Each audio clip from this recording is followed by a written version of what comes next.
Bonjour à tous et bienvenue pour ce 91e épisode de Over the Results consacré à Capital Punishment 2011, le seul du nom d'ailleurs. Donc avant toute chose, je vous invite à laisser un like sur cette vidéo si vous aviez aimé ce pay-per-view ou à laisser d'ores et déjà un dislike si vous vous souvenez de l'avoir détesté. Je pense qu'on va pour la première fois de toute l'histoire de Over the Results il y aura plus de dislikes que de likes tout simplement. Et si vous vous souvenez pas de ce pay-per-view, je vous laisse mettre un like ou un dislike à la fin de la vidéo. Encore deux petites choses avant de commencer. Premièrement, je ne vais pas parler de Barack Obama, du décor avec la Maison Blanche sur la rampe d'accès au ring, ni de ce qui va se passer avant le main event entre Barack Obama, parce que bien sûr c'était un faux, et Booker T, avec le Spinal Runny. Je ne vais pas vous parler de ça, parce que clairement si je vais noter ce genre de show, enfin si je vais noter le pay-per-view avec ce genre de moment, je mettrai moins 5 points à la fin sur la note finale, donc c'est clairement pas bénéfique pour ce show-là, qui a déjà une note plutôt pourrave.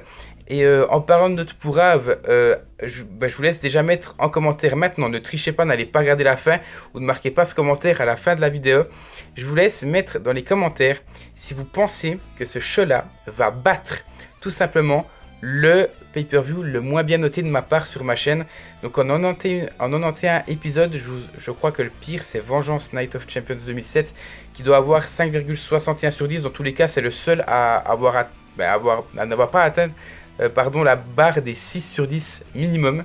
Donc est-ce que Capital Punishment sera encore pire? Est-ce que Capital Punishment arrivera à battre la barre des 6 sur 10? Est-ce qu'il battra Vengeance 2007? Dans tous les cas, je vous laisse le mettre dans les commentaires. Et on va directement commencer avec le premier match qui voyait Dolph Ziggler battre Kofi Kingston par forfait. Oui, par forfait, pour devenir le nouveau champion des États-Unis. J'ai marqué dans un bon petit match, bien rythmé, vraiment. C'est Capital Punishment. Dans ma tête, à ce moment-là, clairement, je me dis tous les matchs sont mauvais. À commencer par celui-là, et c'est pas du tout le cas en fait. J'ai marqué que c'est une bonne mise en bouche pour un pay-per-view de ce style-là. J'ai marqué Ziggler profite d'une distraction de Vicky Guerrero pour porter le sleeper hold.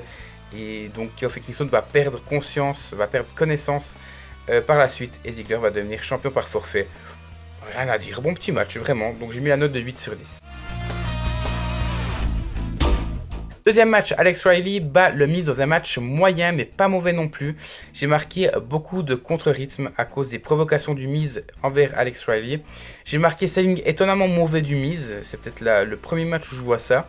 Bon, après ça date de 2011, bon après ça date aussi d'après son règne de la WWE, en tant que champion de la WWE, donc il n'y a pas vraiment d'excuses. Et j'ai marqué finish 0 aussi, avec la mallette prise par le Miz, qui va être prise par l'arbitre. Puis le Miz va être distrait par l'arbitre. Et Riley va en profiter pour faire sa prise de finition et le battre. J'ai marqué, c'est dommage, je m'attendais clairement à mieux. Donc j'ai mis pile la moyenne, 6 sur 10.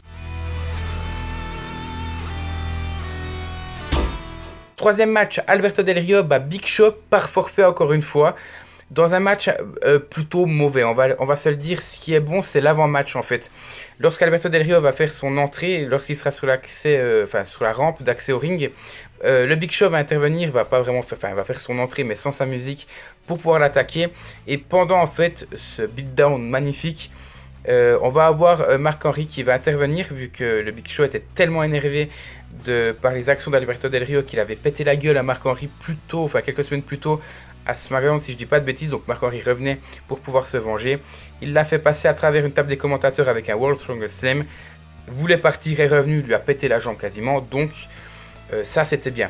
Franchement j'ai trouvé que c'était un bon côté. Cette attaque va passablement handicaper la suite du match dans le sens où forcément le Big Show va vendre la blessure sur son pied. Donc déjà qu'il n'est pas très rapide en temps normal, maintenant qu'il va vendre une fausse blessure, il va être encore plus lent. Donc c'est pas forcément le top.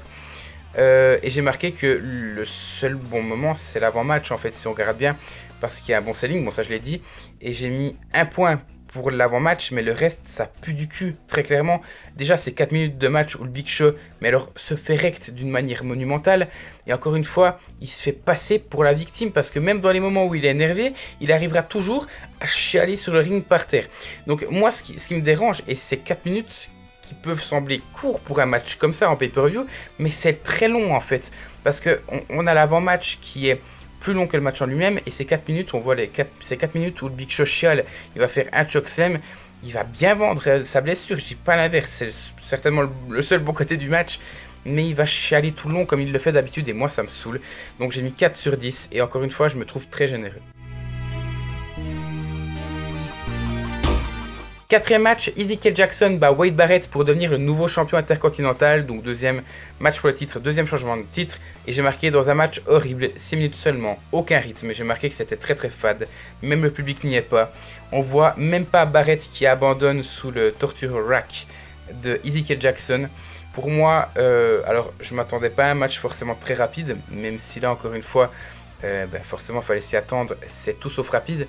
Mais je m'attendais à avoir quelque chose de différent parce que si je me souviens bien, le corps s'est un peu terminé sur WrestleMania. Alors de cette année-là, c'était quoi, en 2011, donc ça fait 6 ans, donc c'était le 27 si je dis pas de conneries. Donc et ça s'est terminé contre l'équipe du Big Show, de Santino Marella, Kofi Kingston et Kane, je crois, un truc comme ça, ou Vladimir Kozlov, dans un match 8-man tag team match à WrestleMania. Et je me suis dit, quitte à terminer et à conclure définitivement cette gimmick, cette rivalité, cet angle avec le corps, autant le finir bien. Là finalement ça se termine très très mal. Donc j'ai mis 3,5 sur 10 avec une promo d'après-match de Wade Barrett avec Jerry Lawler qui est juste misérable. Bref, 3,5 sur 10, je vais pas plus finir ce match là et pas plus le casser. Donc là je me dis très clairement qu'après ces deux matchs de merde, on va continuer et on arrive avec CM Punk qui bat Rey Mysterio. Soulagement dans un match parfait. Waouh, quel match technique. Non mais vraiment, je pensais pas que ce show pouvait avoir un tel affrontement, surtout après les deux derniers comme je l'ai dit. Donc j'ai marqué les deux hommes sont au top, il y a une technicité incroyable. On a les 3 dernières minutes du match, donc le match dure 15 minutes et les 3 dernières minutes, c'est un sans faute et d'une perfection incroyable. Et j'ai marqué CM Punk me manque, Rey Mysterio a contribué aussi à la réussite de ce match là, mais CM Punk me manque plus que Rey Mysterio, même si Mysterio me manque aussi. Punk manque, tout simplement, pas à moi, enfin à moi aussi, mais à la WWE en règle générale. Je pense qu'on ne le verra plus, bon ça c'est un autre débat, mais comme vous l'avez compris, j'ai mis la note de 10 sur 10. Sixième match, Randy Orton bat Christian pour conserver son titre poids lourd alors que le pied de Christian était sous la première corde. Donc vraiment, moi j'ai marqué bon match, vraiment rien à dire. Donc j'ai marqué c'est pas leur meilleur, celui de SummerSlam et surtout celui de Money in the Bank était bien meilleur, mais il fait le taf, surtout après ce début de pay-per-view un peu catastrophique. Et j'ai marqué l'après-match où on voit Christian se plaindre justement qu'il a le pied sous la corde, plus le coup de ceinture de Randy Orton sur Christian qui fait référence au heel turn de Christian sur Randy Orton justement. Est parfait pour moi, pas grand chose de plus à dire, c'est un très très bon match et j'ai mis la note de 8,5 sur 10. Septième match, Evan Bourne bat Jack Swagger dans un match certainement ajouté à la dernière minute et vous savez à quel point j'adore ces matchs qui sont ajoutés parce qu'il manque du temps et que de toute façon à la fin il manque 10 minutes donc juste pour 5 minutes autant, enfin je veux dire autant ne pas péter plus le show non, que ce qui est 10 minutes en moins ou 15 minutes pour moi ça changerait, enfin bref, j'ai marqué il fait tout de même pas 5 minutes mais 7 minutes et ça permet, si on peut regarder le bon côté des choses, ça permet de mettre Bourne en avant. Mais le show n'avait clairement pas besoin de ce match-là pour être encore plus coulé. J'ai marqué pas d'intérêt à mon sens. Et en plus, on a un finish horrible par petit paquet d'Evan Bourne. Même pas de Shooting Star Press. C'est horrible. Non, vraiment. J'ai mis 5,5 sur 10, donc c'est de loin pas le pire. Et surtout, il est meilleur que le main event.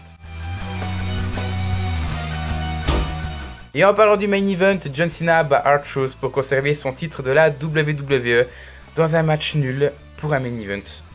Et dans un match nul tout court. Hein. Je pense que même si c'était le premier match du pay-per-view, il serait tout le temps nul. Pour moi, il n'y a pas idée de faire un match pareil. J'ai marqué aucun rythme.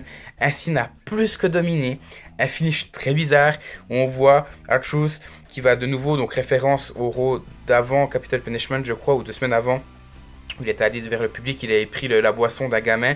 Il fait pareil, sauf qu'il rend la boisson au gamin, il met sa casquette, et au moment, enfin il met la casquette du gamin, et au moment où il rend la boisson, le gamin lui balance la boisson dans la gueule. Cena arrive d'on ne sait où, lui fait son attitude adjustment, et il termine comme ça. Voilà, j'ai marqué 14 minutes. Pour un main event, c'est un peu court, mais ces 14 minutes en paraissent 8 tellement il se passe rien. Je suis pas emballé du tout, et j'ai mis la note de 5 sur 10. Maintenant le verdict, si on additionne toutes ces notes et qu'on divise par 8, on arrive à la note finale. Est-ce qu'il va battre le record? Non, de toute façon vous le voyez, 6,31 sur 10. Donc il est très loin tout simplement du pire pay-per-view qui est Vengeance 2007 avec 5,61 je crois. mais il a quand même la 79e place sur 85 pardon, au moment où je vous tourne cette vidéo. Je la tourne toujours au mois de mai, donc c'est pas le pire, mais il y en a 6 qui sont pires que celui-là sur les 85.